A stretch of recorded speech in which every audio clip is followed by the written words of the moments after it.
Hello, everyone, and welcome to our Big Brother Canada 11 update for the daily drops that aren't daily.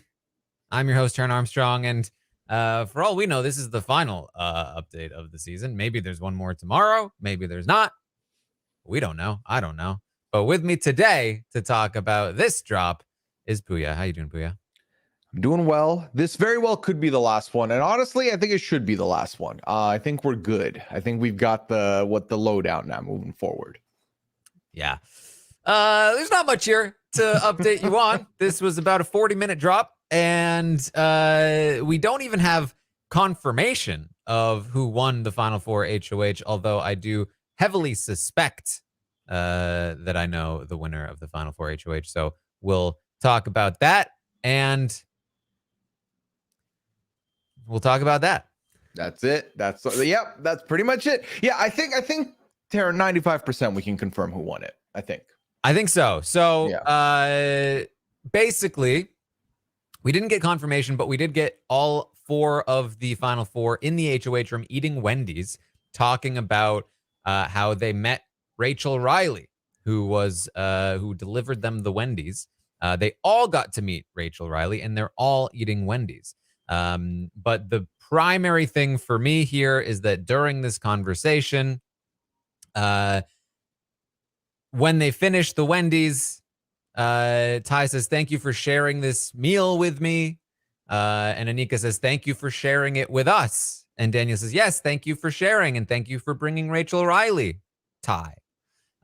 So that, and just like the, general sort of vibe, gave me the impression that that Ty is the one that won the HOH, got the Wendy's, shared it with everyone, and that Ty has won the Final Four HOH. Yeah, I feel like if Ty had not won, I don't think he'd be as chipper as he was here. I feel like he would be definitely a little bit more, because I mean, this is someone who's pretty much been safe since Final 10. So that energy is carried on. I feel like if he was not safe, I don't think he'd be chilling the way he was. I felt like he was a lot more comfortable than he would have been otherwise. That combined with the fact that they said thank you for bringing her to us, I think was a big indicator that that this was Rachel was brought in by him, which makes him the HOH.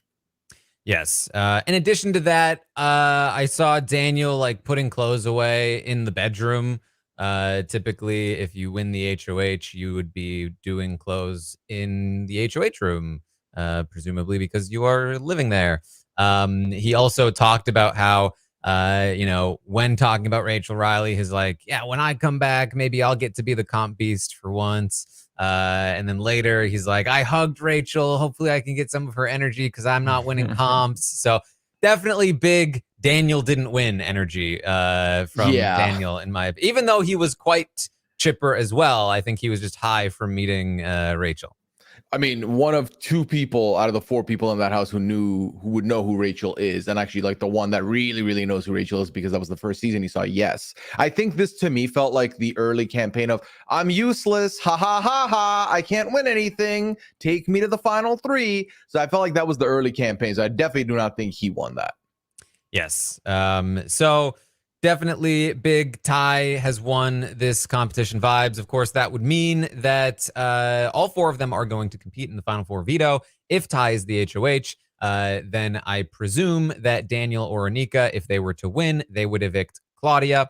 And if Claudia were to win, I think I'm not entirely sure what she would want, but I assume that Ty still wants Daniel to stay.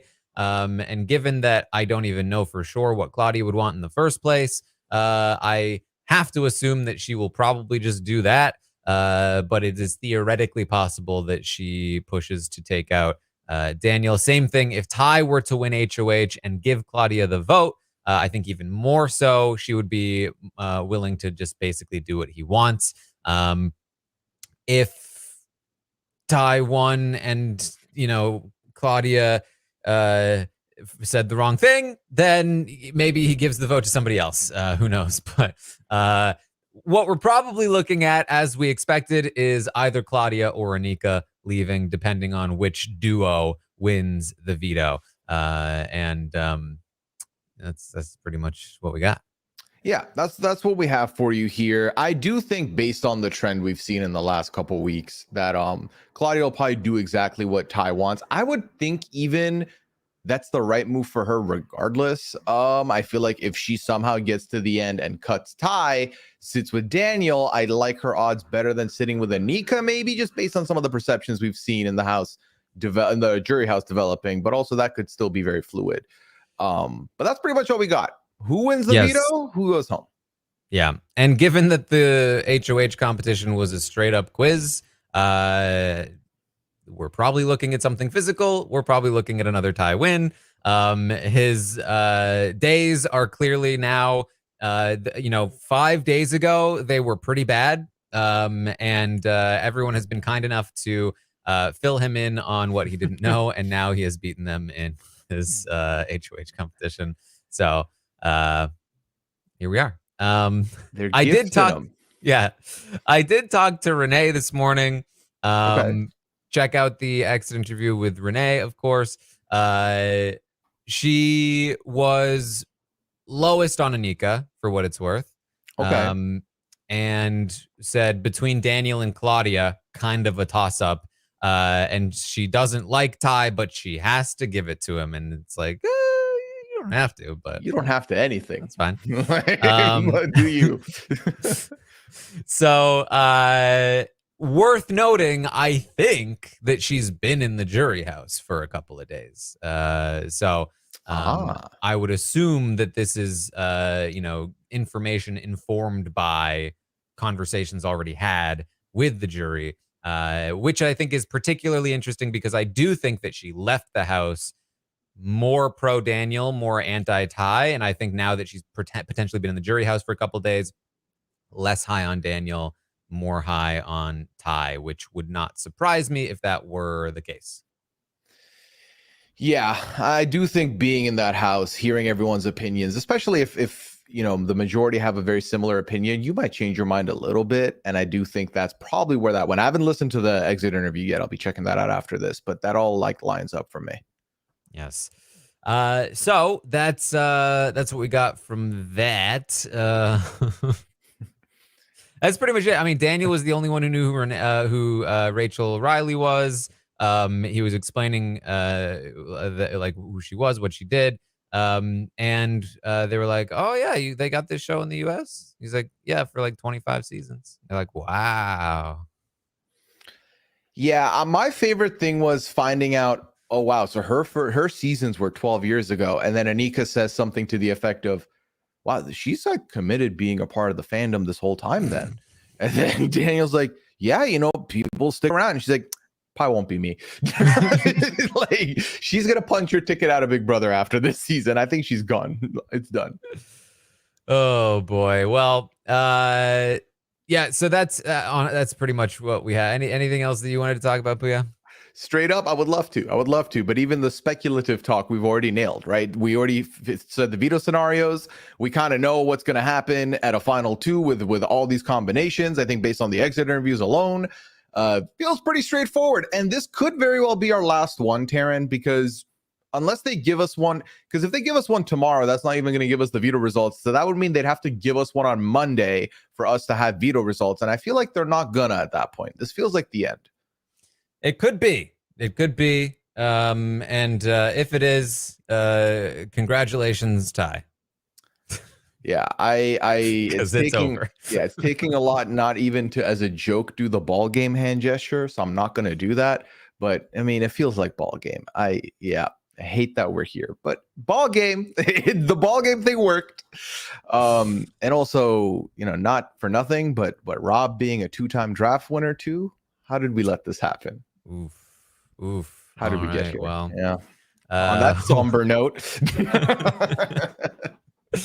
All right. Well, thank you all so much for joining us here today. Of course, we will be live in Toronto next week.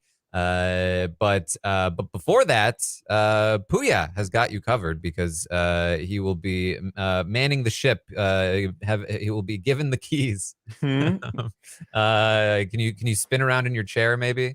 I can. I'm gonna practice a couple of chair squats as well, just in case I need to jump up. Get my bathing suit ready. You know, it's gonna be a good time. Yes. So tune in with Pooya for the episode recaps for Tuesday and Wednesday. As of right now, the plan is still to stream the live finale recap, even though they have changed the time on us. The script flip last second is wild to me. So it'll be quite late on Thursday night for the finale, but we will do our best to get a recap in live in person in Toronto. But it'll still be a good time, and we'll still have some time afterward to hang out and have some fun. So tune in for all of that, and we'll have a roundtable on Monday as well. And that's pretty much what we've got for you for the end of this season. We're almost there. Almost there, almost done. Yeah, just like hang in there for just a little bit more. We're gonna get through this. All right. As always, you can find me on Twitch, twitch.tv/Taran Armstrong. We'll be playing some games this weekend. I'll be trying to go live for the episodes while I'm in Toronto on my phone, but we'll see. Who knows if it works. And then, we'll see if there's any big reactions like last season. I doubt it.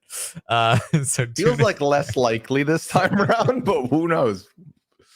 And check out the Survivor Stock Watch I did with Brendan yesterday. We talked about this week's episode of Survivor. And head over to Twitter at Armstrong Taran. Pooya, what do you got going on? Well, people can find me on Twitter at Pooyism, twitch.tv/Pooya. We have fun content coming this weekend, starting with tonight at 10 p.m. live on Twitch. So find me on twitch.tv/Pooya, of course. Podcast, I'm going to quick fire it. 9 Day Fiance, Masked Singer, and Bel Air had all those podcasts drop this week. I had Kirsten on for 90 Day. Leon and I held it out on Masked Singer. Chappelle and I finished Bel Air on post-show recaps. Next week, like Taran said, I will be holding down the fort for the Big Brother recaps on Tuesday and Wednesday. So that's going to be a good time. And then I'll be holding it down over on Big Deck Energy, our Below Deck podcast. Rob will not be there. Obviously, he'll be in Toronto. So I'll be there with Sasha to have some fun there. And if you're still looking to get tickets for the BB Can show, it should be available. robiswebsite.com/Toronto. Yeah. If you've got nothing to do on Thursday night, from 9 to 11. Because I can't do it. Go do it for me. All right. Thank you all again for joining us here today and potentially this season. I'll see you next time.